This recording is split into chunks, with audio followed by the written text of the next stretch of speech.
Hi, welcome to Prime Recap. After an alien baby falls to Earth along with a fragment of the sky, Chicken Little and his friends must return the creature to its parents before the aliens destroy the entire planet looking for the little alien. Today we will recap the story of the 2005 movie, Chicken Little. In the town of Okie Oaks, everything is peaceful and normal until Chicken Little starts ringing the emergency bell, leaving all the citizens in a complete panic and causing utter chaos in the town, including car crashes in a giant sphere that destroys everything in its path. Upon hearing the sound of the alarm, the Dalmatian firedog drives off to try to help the population, but without knowing what exactly is going on, he goes to Chicken Little to find out what the emergency is. But when they hear Chicken Little saying that a piece of the sky fell on his head, the citizens don't believe him and are outraged that he caused all this panic because of a lie. Wanting to prove that he is telling the truth, Chicken Little goes under the oak tree where the piece of sky fell and starts looking for it, but since he can't find it, Chicken Little tries to describe the object. But just as he finishes explaining, a hazelnut falls right on his head. Embarrassed by all the confusion his son created, Buck Cluck tries to say that it was just a mental confusion caused by the impact of the hazelnut, totally discrediting his own son in front of everyone. Angry with all the chaos the rooster has caused, the people go home quite frustrated and complaining to Buck Cluck for what the little rooster has done. A year after this event, the local people are producing a film to tell of the shame that Chicken Little went through, and instead of supporting his son, Buck Cluck advises Chicken Little to keep his mouth shut so that everyone forgets about him. While waiting for the school bus, the little chicken decides to listen to his father's advice in order to resolve the situation, but things start to go wrong when he gets trampled by the other students and ends up missing the bus. In order not to be late, Chicken Little starts running after the bus trying to signal the driver to stop, but as soon as he notices his presence, Foxy Loxy throws a bag of hazelnuts at Chicken Little, knocking him to the ground and humiliating him even more. Now without any hope of catching the bus, the little chicken decides to run to school, but ends up getting his foot caught in a piece of gum in the middle of the street. In his haste, the little chicken tries hard to get free, trying to release his foot, and he manages, but ends up stucking his shorts in place. When the traffic light opens, the little chicken grabs a lollipop from his pocket and decides to use the candy to stick to the chassis of the passing car. Incredibly, this ends up working out well. But since he is unlucky, the little rooster's shorts get stuck in the middle of the street and are run over by a car, sticking to the wheel and ending up in God knows where. In his underwear, Chicken Little covers himself with his hand and runs to school through the bushes trying not to be seen. When he gets to school, he grabs a bottle of soda from a vending machine and improvises a jetpack to get in through the window, but ends up landing right in front of the cheerleaders. Embarrassed, he runs to the closets and uses his math homework to make an extremely stylish paper shorts, but the janitor knocks on the closet door and ends up trapping the little chicken inside. After a whole class period of trying to get out, the little chicken finally manages to get loose and runs to gym class where his class is playing a very bizarre and somewhat dangerous dodgeball game. After class, Chicken Little is reunited with his group of friends consisting of Abby, runt of the litter, and fish out of water. As Abby tries to convince Chicken Little to talk to her father about his feelings, Foxy hits her right in the face, leaving Chicken Little totally enraged. But when he tries to get even with her, the duck grabs Chicken Little by the crest and throws him right into the school's security system, causing him to activate the fire alarm and flood the entire school, including his paper shorts, which fall apart. After all the commotion, the principal calls Chicken Little's father into the school and starts complaining about his behavior while the boy stands outside listening to everything. While sitting on the bench, the little chicken sees a newspaper from his father's school days and finds out that he was the best baseball player the school ever had, and to make him proud, he decides to follow in the same footsteps. On the way home, Chicken Little tells his father about his idea to join the baseball team, but afraid that his son will fail and be ridiculed once again, Buck Cluck tries to make him give up the idea, leaving Chicken Little extremely upset.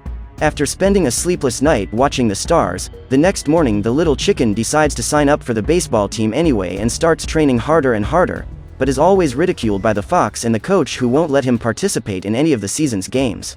On the day of the big final between Chicken Little's team and the team from a neighboring town, most of the players are injured, so Chicken Little is put out to play. When it is time to hit the ball, Chicken Little tries to follow the orders the coach has given him, but he is too slow and misses the first ball. When the other team's swan throws for the second time, Chicken Little tries to make the hit and this time, ends up making another mistake, losing one more time. With the team about to lose, everyone in the stands begins to put pressure on the little chicken, but he is not shaken because he is determined to make his father proud. When the swan makes his third throw, the rooster tries to hit it his way once more, but now he gets a hit.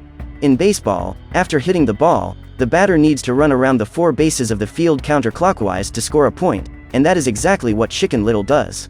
But he is so clueless that he ends up running in the opposite direction. As soon as he realizes his mistake, the little chicken turns around and passes second and third base while the opposing team tries to catch the ball. On the way to the last base, Chicken Little sees that the other team has already managed to get the ball and are heading for defense. In a hurry, he takes off his helmet and uses the weight of his own head to get more speed and thus reach the last base, but the speed was so great that a great cloud of dust rose up. When the dust settles, the referee sees that the bull has reached the base and automatically eliminates the rooster, leaving everyone extremely disappointed.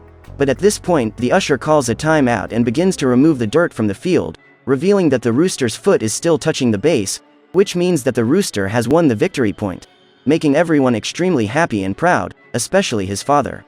At dusk, Chicken Little goes to his bedroom window and starts watching the sky until he notices that a star is shining much brighter than all the others. Suddenly, this star starts to get closer and closer, and shines brighter and brighter, until it falls on his head, causing him to faint instantly. When he regains consciousness, the little chicken starts to freak out because everything is happening once again, which ends up drawing the attention of his father, who rushes into the room. As soon as he realizes that his father is coming, the little chicken covers the panel with the piece of sky and pretends that nothing happened until he leaves. Just as his father leaves the room, the little chicken removes the covers and realizes that the thing is no longer there. Relieved, he starts walking back to the bed, but stumbles over the object that has now taken on the same wooden texture as the floor. Trying to understand how it works, the little chicken lifts the object and discovers that there are several circuits and buttons on the back of the panel. Not knowing what to do with this unidentified flying object, Chicken Little decides to call his friends and asks them to go there urgently. With everyone in his house, the little chicken shows them the piece that fell from the sky and asks them what he should do with it, but while they are thinking of a plan, the fish presses the button in the center of the panel that instantly starts to glow and float. The fish then climbs up on the panel and begins to be carried into the sky until the object snaps back into the part that was missing, leaving only the flare out. Not knowing what is happening to the fish, the trio of friends begin to follow the beacon as it flies toward the baseball stadium where the grand finale took place. As soon as they reach the field, the flare begins to spin extremely fast, blowing out the light bulbs and forming a tornado that begins to completely destroy the place. Suddenly, that light becomes a flying saucer that lands in the middle of the field and releases 2 octopus-shaped robot aliens that start walking away. Soon after the aliens are gone, Runt begins to lament, thinking that the fish has been eliminated and will serve as an alien guinea pig, but at that instant he appears on top of the ship, showing that he is safe and sound. Even though they are afraid, the trio gets into the ship to rescue their friend before the aliens return.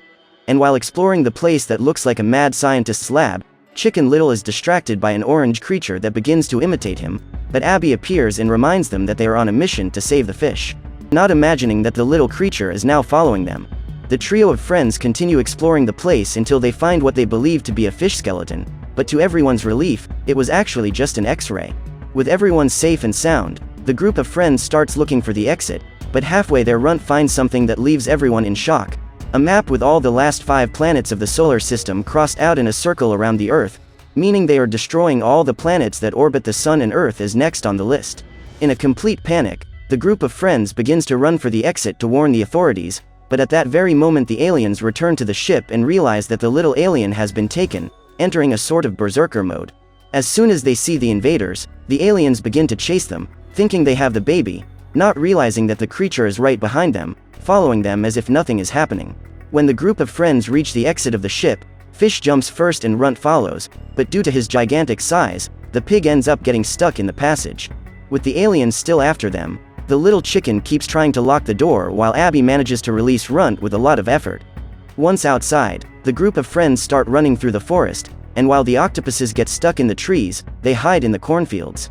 But as soon as they get free, the aliens return to the chase and cut down the entire plantation in search of them. As a last resort to escape, the quartet goes to the school to ring the emergency bell at the top, but since the doors are locked, Runt tries to buy a soda for the rooster to use the bottle as a jetpack once again, but the machine simply does not want to accept his money. In a state of complete panic, Runt goes totally out of control and makes the machine spit out the soda, punching and shaking, thus getting the bottle for Chicken Little to take off. Once at the top of the school, the little chicken grabs the bell rope, but as he is about to pull it, he begins to remember how he was ridiculed last time and simply freezes. But when he realizes that the aliens are capturing his friends, he takes courage and finally rings the bell, which not only draws people's attention but also damages the circuits of these bizarre creatures. As soon as they notice the population arriving, the aliens immediately begin to return to the ship, and not wanting to be called a liar once again, the little rooster runs with the entire population and the reporters to the baseball field for everyone to see the ship, but they end up stopping because of a coin on the ground, and when they get there, the flying saucer is gone. As if the situation wasn't bad enough, the little chicken makes it even worse when he tries to explain that there is an invisible spaceship in the middle of the field and throws a rock to try to prove it, but as is obvious, the rock goes straight through and falls to the ground on the other side. Thinking it is yet another Chicken Little lie, the people rebel at Buck Cluck once again, while Chicken Little and his friends try to convince people that it was true, but no one listens to them. As a last resort, the little rooster asks his father to believe him, but once again Buck Cluck turns his back on his son and tries to apologize to the rest of the population, who disperse in great frustration. After feeling once again that his father doesn't trust him, the little chicken goes home extremely sad, not realizing that the baby alien got lost in the cornfield and couldn't get back to the ship. The next morning, Buck Cluck is receiving cursing calls from the entire population while Chicken Little is alone outside, until his friends show up and try to convince him to talk to his father to solve the situation. But Chicken Little says it's no use now and asks them to leave. As soon as his friends leave, Chicken Little realizes that the little alien has been left behind and calls his group back to help him take care of the baby, but as soon as they take on this mission, the sky begins to crack and several spaceships descend to Earth, leaving the entire population in a panic. When he sees the ships, the little alien immediately realizes that his parents have come back for him and starts running towards them, forcing Chicken Little to follow him to keep him safe, but in the middle of the way, Chicken Little is stopped by his father, who tries to force him into the car to escape. Knowing that he is the only one who can save the planet, Chicken Little tries to tell his father about the baby, but when he realizes that he is doubting him once again, Chicken Little breaks free and chases the little alien again, saving him at the last second before he is hit by a runaway truck. After saving the alien, the little rooster ends up inside the movie theater, where he is once again found by his father, who tries to take him to the car, but they end up getting into a totally out of order argument about Buck Cluck's lack of support for his son. After hearing everything the little rooster has to say, Buck Cluck realizes what he has done and apologizes to his son, promising to support him in everything from now on. With this problem between them solved, the rooster shows the fuzzy baby, saying that they must take him to the aliens, and that is exactly what they will do, but not before the rooster declares to Abby and gives her a cinematic kiss. Still with no sign of the little guy, the aliens leave their ships to look for him personally, but are met by the fox, who hits a rock right in their faces, only to be disintegrated with a laser beam in front of her friend, who cowardly flees. Not far away, the little rooster picks up the baby in his lap to take him to the aliens, but gives up on the idea and decides to go to Plan B when he sees the mayor of the city being disintegrated before his eyes, but the aliens see that they have the baby and start attacking them, forcing father and son to hide inside the car. Trying to end the problem once and for all, father and son decide to get out of the car and take the most dangerous route possible to get to the ship where the little alien's parents are. As they run, they are chased by the aliens, who try at all costs to disintegrate them, but Buck Cluck manages to reflect the rays with a trash can lid, eliminating one of the aliens. But they don't even have time to celebrate. They are soon cornered by one of the bizarre octopuses and are almost disintegrated, if not saved by Run to the Litter, Fish Out of Water and Abby, who stole the fire truck. They head for City Hall while immobilizing all the aliens they meet along the way with the bell of the truck. Once inside the building, the group starts climbing the stairs until they reach the terrace where the main ship is located. When they reach the highest point of the building, father and son are hit by the ship's leisure ray and end up in an anti-gravity room, where they discover that that ray was not disintegrating, but an abduction. In this room, the little rooster and his father are confronted by the leader of the aliens and accused of having taken his son, but Buck Cluck responds by saying that they were the ones who left the baby behind, which ends up making the alien quite enraged. To try to calm him down, he releases the baby, who runs back to his mother's arms, but the alien activates the ship's dozens of weapons, insisting that he will destroy them. But just as they are about to be eliminated, the little alien appears and confirms that it was he who got lost and left. With everything explained, the alien puts the weapons away and puts them back on the ground, revealing his true form soon after. To apologize for the misunderstanding, the aliens rebuild the entire city and return the people who were abducted, but for some reason Foxy has completely changed her personality and turned into a good person. Finally, they explain that all they wanted were the hazelnuts, which only exist here on planet Earth. With all this situation resolved, the aliens thank the rooster for saving the Earth, get into the ship that is falling apart, and return to their planet, while Buck Cluck wonders what they will do with that movie they were producing. A year later this movie finally comes out, but like any good movie based on real facts, they totally change the story, making Chicken Little handsome. Together with his friends, fights an intergalactic war and single-handedly manages to decimate an entire army of aliens. So what did you think of this movie? Leave it in the comments below. And if you liked the video, please like and subscribe for more movie recaps. See you next time.